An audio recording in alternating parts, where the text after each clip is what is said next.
আল্লাহর হক মানে আপনার হক মারবে না? আল্লাহর হক মারতে ভয় পায় না, সে আপনার হক মারতে ভয় পাবে? ভয় পাবে না। ভয় পাইছে?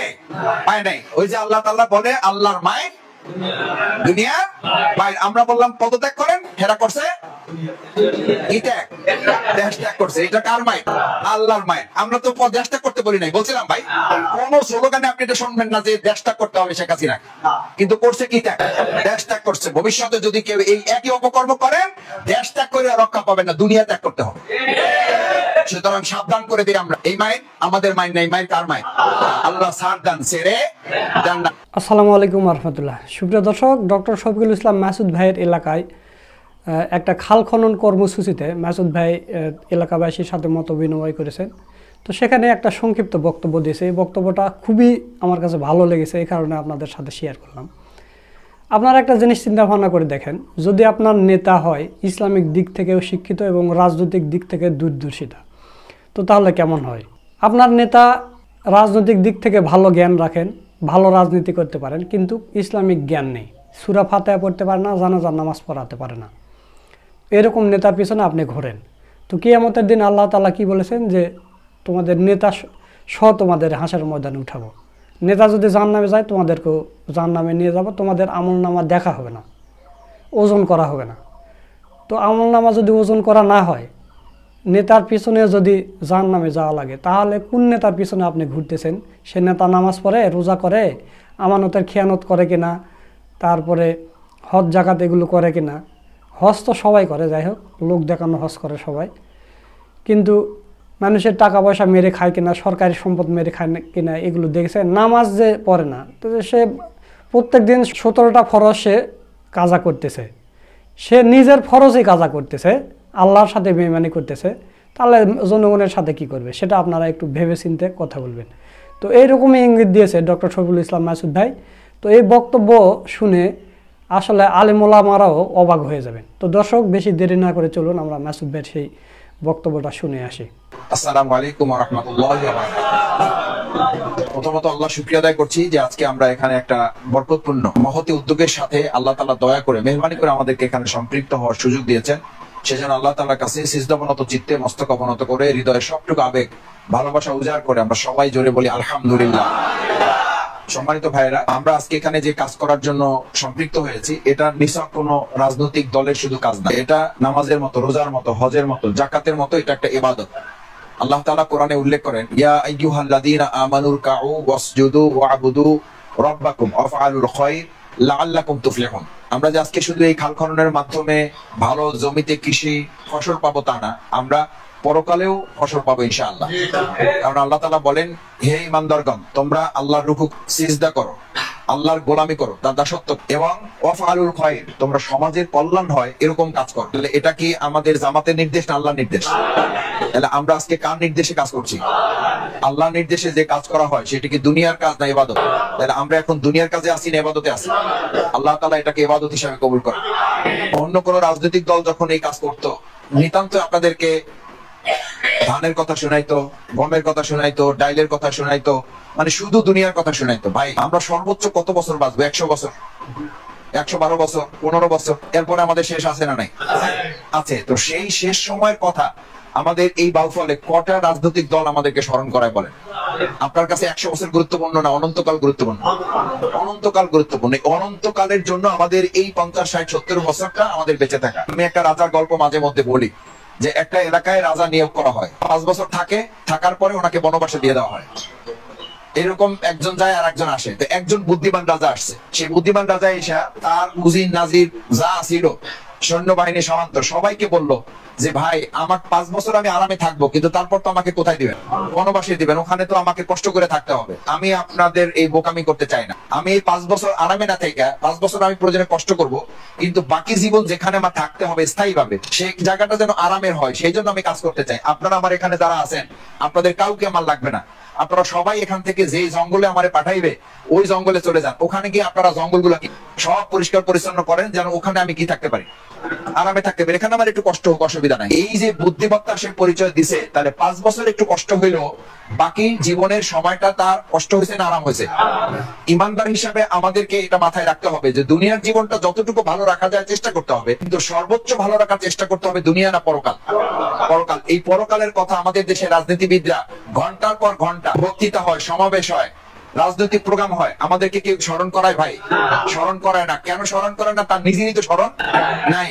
এই স্মরণ করাইলে তার লস হয়, কারণ জানে যে এই লোকেরা যদি পরকাল সচেতন হয় তাহলে তো সে ঘুষ দিবে না, তাহলে তো সে ঘুষ নেবেও না, তাহলে তো সে আমার কথায় অন্যায় কাজ করবে না। এই জন্য তারা শুধু দুনিয়ার কথা বলে, পরকালের কথা বলে না।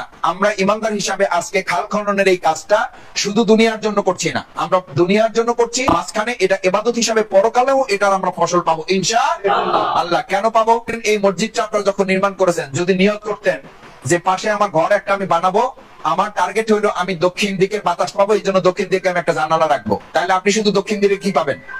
বাতাসই পাবেন। আর একজন যদি নিয়ত করে যে না, আমার বাড়িটা এমন জায়গায় যে দক্ষিণ পাশে মসজিদ, আজান হলে আমার জানালা দিয়ে যারা ঘরে আজানের শব্দটা কি হয় শুনতে পায়, উনি এই নিয়তটা করল। এই নিয়তটা করার কারণে উনি কি শুধু আজান পাবে না বাতাসও পাবে? না, উনি তো বাতাস পাওয়ার কথা না। না না, পাবে না। পাবে? তাহলে সওয়াব তো পাবে না, সওয়াব পাবে। আর যেই লোক শুধু বাতাসের জন্য করছে, সে বাতাস হয়তো পাবে কিন্তু কি পাবে না। দেখেন, ইসলামটা এরকম, ইসলামটা এরকম, আপনি ইসলামের জন্য করবেন, পরকালও পাবেন, দুনিয়াও পাবেন। আর আপনি শুধু দুনিয়ার জন্য করবেন, দুনিয়াও পাবেন না, দুনিয়াও পাবেন না। এই যে পাবেন না, এইটা আমি বললে যতটুকু ভালো শোনায়, তার চেয়ে ভালো শোনাইছে আমাদের জসিম ভাইয়ের মুখে। উনি মুরব্বী মানুষ তো, দেশ স্বাধীনের 53 বছর পর এইরকম বহুত ভালো কথা আমাদেরকে বহু লোক শুনাইছে। কারণ পরকালের কথা যেহেতু বলে নাই, ও পরকালও পাই নাই, আওয়াজ যাচ্ছে না তাদের কথা, এই জন্য দুনিয়াও পাই নাই। ইনশাআল্লাহ আমি আপনাদের কথা দিচ্ছি, আল্লাহ তাআলা আমাদের যেহেতু ওয়াদা দিয়েছে, আমরা পরকালের ইবাদতের লক্ষ্যে কাজ করব, আমরা পরকালও পাবো, দুনিয়াও ইনশাআল্লাহ পাবো। কারণ এই ওয়াদা কার? ওয়ামাইয়াত্তাকিল্লাহ ইয়াজআল লাহু মাখরাজান। এটা আমার কথা না, এটা কোন এমপি সাহেব বললেও বিশ্বাস করবেন না, কিন্তু আল্লাহ বললে তো বিশ্বাস করবেন। না করবেন না, না করলে যোহরের নামাজ পড়েন না, কারণ যোহর করবেন কার নির্দেশে? আর এখন যা বলতেছি এটা কার কথা? আল্লাহর কথা। ওয়ামাইয়াত্তাকিল্লাহ ইয়াজআল লাহু মাখরাজান। তোমরা আল্লাহকে ভয় করে যদি দুনিয়ার কাজগুলো করো, ইয়াজআল লাহু মাখরাজান। শুধু খালে সমস্যা না, ওই যে আমার ভাই জসিম ভাই, তারপর আমাদের হিন্দু সম্প্রদায়ের নেতা কি নাম, অমল ভাই, অমল দাদা, আমাদের অমল দাদা যে কথা বলছে যে আমাদের খালি খাল না, আমাদের আরো কিছু লাগবে। আর আল্লাহ বলতে আরো কিছু, ওয়ামাইয়াত্তাকিল্লাহ ইয়াজআল লাহু মাখরাজান। তোমরা আমাকে ভয় করে যদি কাজ করো, আমার নির্দেশ মতো যদি চলো, আমার আইন যদি সমাজে প্রতিষ্ঠা করো, আমার শাসন যদি সমাজে প্রতিষ্ঠা করো, কোরআন দিয়ে যদি তোমরা সমাজটা চালাও, কোরআনের নেতৃত্বে যদি তোমাদের সমাজটা পরিচালনা করো, ইয়াজআল লাহু মাখরাজান। শুধু খালের সমস্যা না, শুধু রাস্তা, টিউবওয়েল আর মসজিদের সমস্যা না, আমি আল্লাহ তোমাদের দুনিয়ার সমস্ত সমস্যার সমাধান করে দেবো। এই ওয়াদা আমি করতেছি। ইসরাক সাহেব, আপনাদের প্রিয় নেতা আজহার সাহেব, লিমন সাহেব, কে করতেছেন? আল্লাহ সুবহানাহু ওয়া তাআলা। আল্লাহর কথা সত্য অবশ্যই, তাহলে অবশ্যই আমাদের সমস্যার সমাধান হবে, কিন্তু শর্ত প্রযোজ্য। কি প্রযোজ্য? শর্ত প্রযোজ্য। শর্তটা কি? আল্লাহ বলছে আল্লাহ ওয়ালা মানুষ দিয়ে সমাজটা কি করতে হবে? ওয়ামাইয়াত্তাকিল্লাহ, আল্লাহকে ভয় করে তোমাদের চলতে হবে। ভাই, আল্লাহকে যদি কেউ ভয় না করে, তাহলে সে না আল্লাহর হক আদায় করে, না সে আল্লাহর বান্দার হক আদায় করে। আজান হয়েছে, মসজিদে নামাজ পড়ে না, আল্লাহর হক ফাঁকি দেয়। এই নেতা ভাল ফলে নাই, অন্য জায়গায় আছে। আজান হয়, কয় যে আজান চলুক, আমার বক্তৃতা চলবে, এই নেতা বাউ ফলে নাই, অন্য জায়গায় আছে। ভিডিওতে আপনারা দেখেন নাই, এখন ইউটিউবে পাওয়া যায় না, হয় আজান চলুক, ইমাম সাহেবের আগে বলো নাই কেন, মসজিদের আগে বলো নাই কেন যে আমাদের প্রোগ্রাম আছে, আজান একটু পরে দেবে। এই বক্তৃতা পাওয়া যায় না, যায় না। এই বক্তৃতা, এই কথা বলতেছে কাফের মুশরিক না কপাল পোড়া মুসলমান? ওই কপাল পোড়া মুসলমানের সাথে আপনি চলাচল করলে আপনার কপাল খুলবে না পুরবে? ভাইয়েরা, সচেতন হন, চিন্তা বুদ্ধি খোলেন। যে লোক আজান হলে মসজিদে এসে আল্লাহর হক আদায় করতে ভয় পায় না, সে আপনার হক মাইরে খাইতে ভয় পাবে? সে টিউবওয়েল মারতে ভয় পাবে? সে আপনার গম মারতে ভয় পাবে? সে আপনার ভিজের কাঠ মারতে ভয় পাবে? পাইছে 15 বছর। ভবিষ্যতে এরকম নেতা আসলে কি আল্লাহর হক এবং আপনার হক একসাথে মাইরে খাইতে ভয় পাবে? পরিষ্কার কথা। এইটা বোঝার জন্য মাস্টার ডিগ্রি পাস করা দরকার নাই। এটা বোঝার জন্য আমাদের জসিম ভাই, এখানে আমরা যারা আছি যথেষ্ট। আল্লাহর হক মানে আপনার হক মারবে না? আল্লাহর হক মারতে ভয় পায় না, সে আপনার হক মারতে ভয় পাবে? ভয় পাবে না। ভয় পাইছে? পায় নাই। ওই যে আল্লাহ তাআলা বলে আল্লাহর মায় দুনিয়া পায়। আমরা বললাম পদত্যাগ করেন, হেরা করছে কি ত্যাগ? দেশ ত্যাগ করছে। এটা কার মায়? আল্লাহর মায়। আমরা তো দেশ ত্যাগ করতে বলি নাই, বলছিলাম ভাই কোন স্লোগানে আপনি এটা শুনবেন না যে দেশ ত্যাগ করতে হবে শেখ হাসিনা, কিন্তু করছে কি? দেশ ত্যাগ করছে। ভবিষ্যতে যদি কেউ এই একই অপকর্ম করেন, দেশ ত্যাগ করে রক্ষা পাবেন না, দুনিয়া ত্যাগ করতে হবে। সুতরাং সাবধান করে দিই আমরা, এই মায়ের আমাদের মায়ের নেই। মায়ের কার মায়ের? আল্লাহ ছাড় দেন, ছেড়ে দেন না, কিছু সময়ের জন্য অবকাশ দেন। ফামাহিলিল কাফিরিনা আমহিলহুম রুওয়াইদা। আমি কিছু সময় তাকে ছাড় দেই। ঘুরি দেখেন না, ঘুরি উড়ায়, ঘুরি উড়াইছেন না, বা বাচ্চা পোলাপান উড়ায় না, তো ঘুরি যখন ওর মনে করে যে কাম করছি, যেই পর্যন্ত উঠছি জীবনে আর নামা লাগবে, ঘুরি মনে করে না, করে না, সে তখন মনে করে যে আমার ছাড় দেওয়া হয়েছে। কিন্তু এটা মাথায় থাকে না যে তারা ছেড়ে দেওয়া হয় নাই, ওটা থাকে একটা বাচ্চার হাতে। ওই বাচ্চাটাও বুঝে যে টান দিলে আমার কাছে আসতে হবে, কিন্তু ঘুরি বোকাটা বুঝতে পারে না। এরকম ঘুরিওয়ালা বহু নেতা আমাদের সমাজে আছে না নাই? এতে মনে করে যে আমি 5 বছরের জন্য যে লাইসেন্স পাইছি, মাইরা খাইয়ে লই, তারপর পরে মাপসা যাচাই। আমরা আবার এমন বোকা, আমি আপনাদের মাপসাই এই কথাটা বলতেছি, আমরা আবার এমন বোকা, এই 5 বছর বাইরে খায় নাই, 53 বছর বাইরে খাইছে। এরকম লোকদের পিছনে আমরা এখন ঘুরে বোধহয় চরিত্র চেঞ্জ হয়েছে। চরিত্র চেঞ্জ হয়েছে না হয়েছে এই 7 মাসে আমরা দেখতে পাইছি না পাই নাই? চেঞ্জ হয়েছে না? চরিত্র আরো খারাপ হয়েছে। আগে একজনের চান্দা দিলে হয়তো, এই বাউফল আমাকে বলে, এই বাউফল আমাকে আমার ভাইয়েরা বলে, মাসুদ ভাই আগে একজনের চান্দা দিলে চলতো, এখন 3 জনের দেয়। আগে 50 টাকা দিলে হয়তো, এখন 100 টাকা দেওয়া লাগে। তাহলে চরিত্র চেঞ্জ হয়েছে না আরো খারাপ হয়েছে? তাহলে আল্লাহওয়ালার নেতৃত্ব দিকে আমাদের যাইতে হবে না মানুষের নেতৃত্বে যাইতে হবে? রাজি আছেন ইনশাআল্লাহ? দেখি ইনশাআল্লাহ সবাই রাজি আছেন? আল্লাহর দেওয়া বিধানের নেতৃত্বে আমরা চলতে রাজি আছি? তাহলে বরকত মানুষ দিবে না আল্লাহ দিবে? বরকত মানুষের কাছ থেকে নিব না আল্লাহর কাছ থেকে নিব? খাল খনন কি দুনিয়ার কাজ না ইবাদত হিসাবে করতেছে? আল্লাহ ইবাদত হিসাবে কবুল করুন। সম্মানিত ভাইরা, শেষ কথা হলো, খাল খনন শুধু নয়, আমরা বলেছি আমরা খাল খনন করব, আমরা রাস্তা সংস্কার করব, আমরা আমাদের নিজেদের চরিত্র সংস্কার করব। আমি বলবো আগে 2007 সালে, আজকের কথা না, ভিডিওতে এখনো পাবেন। আমি তখন তো এখনো ছোট আপনাদের কাছে, আপনাদের সন্তান, ছোট ভাইয়ের মতো। আর 2007 কত বছর আগে? বহু বছর আগে। তখন পাবলিক ফিল্ডে হাজার হাজার লোকের সামনে বলেছিল, বাউফলের রাস্তা নির্মাণ করা যত সহজ, এই রাস্তা দিয়া ভালো পথিক হাঁটার মতো ভালো মানুষ তৈরি করা তার চেয়ে কঠিন। বাংলাদেশ জামাত ইসলাম, ইসলামী ছাত্র শিবির শুধু ভালো রাস্তা তৈরি করে না, রাস্তায় হাঁটার ভালো পথিক আমরা তৈরি করি। আজকে বাংলাদেশে ভালো রাস্তার যত সংকট, আজকে বাংলাদেশে ভালো খাল কাটা লোকের যত সংকট, তার চেয়ে ভালো চরিত্রবান মানুষের বেশি সংকট। বাংলাদেশ জামাত ইসলামী সেই সংকট পূরণে কি শুধু কথা বলে না, কাজও করে। আমাদের 2 জন মন্ত্রী ছিল না, দুর্নীতি করছে তো আলহামদুলিল্লাহ, প্রমাণ আছে তো আলহামদুলিল্লাহ। তাহলে আমরা কি শুধু মুখে বলি না, প্রমাণ আছে? আর বিগত দিনে বহু লোক এই দেশ শাসন করছে, যত লম্বা লম্বা কথাই বলেন, প্রত্যেকের ফিরিস্তি এখন ভিডিওতে পাওয়া যায় না। আমরা বলি দেশটা কারো বাপের না, কেউ কেউ এখন বলে ঢাকার অর্ধেক মালিক আমি, এই বলার লোক আছে না নাই? আবার তার এখন খতিয়ানও আমাদের ভিডিওতে পাওয়া যাচ্ছে, যে এই অর্ধেক মালিক আপনি কিভাবে হয়েছেন, এটা এখন জাতি জানতে পারতেছে এবং জানতে চায়। মালিকানা এখন এই দেশের মানুষ কেউ কাউকে আর দিতে রাজি নয়। এই দেশের মালিক এই দেশের জনগণ। আমরা এই দেশের মালিকানা আমাদের দেশের জনগণের হাতে ফিরিয়ে দেওয়ার জন্য, বাউফলে আমি বহুবার বলেছি, আজকে নতুন করে নয়, আমি বহুবার এই 15 বছর বলেছি, বাউফলে আগামী দিনে কোনো এমপি হবে না, আগামী দিনে এমপি হবে 4.5 লক্ষ মানুষ। বাউফলে আগামী দিনে কোনো এমপি হবে না, শাসক হবে না, বাউফলে আগামী দিনে হবে খাদেম এবং সেবক। আপনারা এমপি চান না খাদেম চান? যারা খাদেম চান তারা হাত জাগান। রাজি আছেন ইনশাআল্লাহ? যদি খাদেম চান তাহলে সৎ যোগ্য নেতৃত্বের পক্ষে ভোট দিতে হবে, আর যদি শাসক চান তাহলে যারে খুশি তারে ভোট দিয়ে পারবেন ইনশাআল্লাহ। আগামী দিনে আমরা এমপি না শাসক চাই না খাদেম চাই, শাসক চাই না সেবক চাই। বাংলাদেশ জামাত ইসলামী আগামী দিনে সেবক নির্ধারণ করতে চায়। এই সেবক হিসাবে যদি আপনারা মনে করেন আপনাদের ভাই, আপনাদের এই এলাকার কোন সন্তান আপনার পছন্দ, আর তার জন্য আপনারা বলেছেন আপনারা দোয়া করবেন।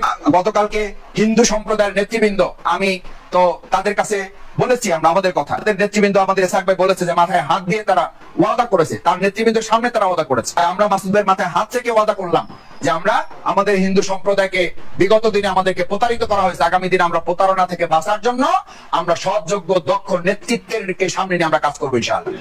আজকে আমাদের এখানে ভাইও একই কথা বলেছে, আমাদের জসিম আলাদার ভাইও একই কথা বলেছেন যে বিগত 53 বছরের মতো আগামী দিনে আমরা আর কোন বিশ্বাসঘাতক নেতৃত্বে আমরা যেতে চাই না। আমাদের ভাইয়েরা জীবন দিয়েছেন, দেখেন আমাদের সন্তানেরাই বাউফলে, আমাদের এই কালীশ্বরীতেই আছে, আমাদের 6 জন ভাই শহীদ হয়েছে, হয় নাই? অনেক ভাই আহত পঙ্গুত্ব সন্তানরা হয়েছে না? এই আহত পঙ্গুত্ব এবং শহীদের রক্তের সাথে কি আমরা কাউকে বেইমানি করতে দেব?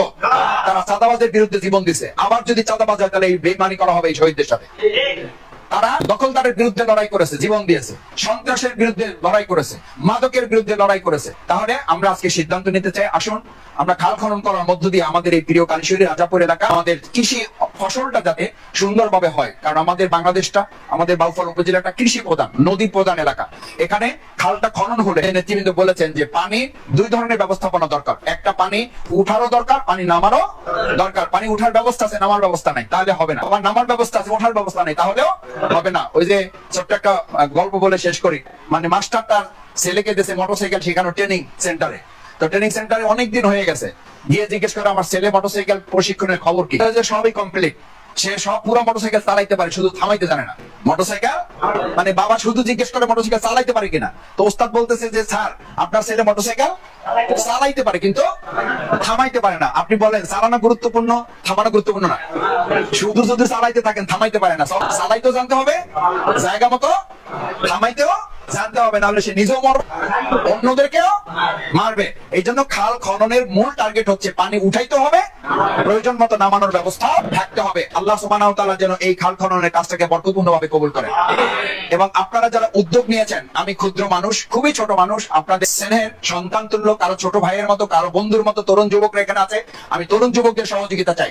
ইনশাআল্লাহ আমি শফিকুল ইসলাম মাসুদ আমাদের এই খাল খননের সামগ্রিক ব্যবস্থাপনা আমি করে দেবো ইনশাআল্লাহ। ভবিষ্যতেও এই রাজাপুর কালীশ্বরী এলাকায় যে ধরনের সংস্কার কাজের প্রয়োজন হবে, আর সামর্থ্যের মধ্যে থাকলে আল্লাহর উপর ভরসা করে আপনাদের সহযোগিতা নিয়ে এই কাজ চলমান থাকবে ইনশাআল্লাহ। আপনাদের দোয়া চাই। আমাদের লিমন হোসেন, আমাদের জাহিদ, আমাদের আজহার ভাই, এখানকার নেতৃবৃন্দ আছেন, আমাদের মুরব্বীরা আছেন, সম্মিলিতভাবে এই কাজটা পরিচালিত হবে, সফলভাবে এটা সম্পন্ন হবে। আপনারা আল্লাহর কাছে বিশেষভাবে দোয়া করবেন, আল্লাহ যেন এটা সহজ করে দেন, আল্লাহ যেন এটা আমাদের বরকতপূর্ণ হিসাবে কবুল করেন, আমাদের ফসলি জমিগুলো যেন আল্লাহ ভরপুর করে দেন, আল্লাহ তার নিয়ামত দিয়ে যেন আমাদের এলাকাটাকে পরিপূর্ণ করে দেন। সেই প্রত্যাশা ব্যক্ত করে সবাইকে ধন্যবাদ জানিয়ে আবারও আপনাদের কাছে দোয়া আছে, কষ্ট করে সেই সকাল থেকে এনে আসছেন, আল্লাহ যেন দুনিয়ায় কামিয়াবি করেন, পরকালে যেন আপনাদের জান্নাতের জন্য কবুল করেন। সবাই বলেন আমিন। আসসালামু আলাইকুম ওয়া রাহমাতুল্লাহ। প্রিয় দর্শক, আপনারা ডক্টর শফিকুল ইসলাম মাসুদ ভাইয়ের বক্তব্যটা শুনলেন। তো মাসুদ ভাইয়ের কথাগুলো আপনাদের কাছে কেমন লেগেছে তা অবশ্যই কমেন্ট করে জানিয়ে দিবেন। ভিডিওটা ভালো লাগলে শেয়ার করবেন। আজকের ভিডিও এই পর্যন্তই, পরবর্তীতে কোনো নতুন ভিডিও নিয়ে আবার আপনাদের সামনে আসবে ইনশাল্লাহ। সকলকে ধন্যবাদ। আসসালামু আলাইকুম ওয়া রাহমাতুল্লাহ।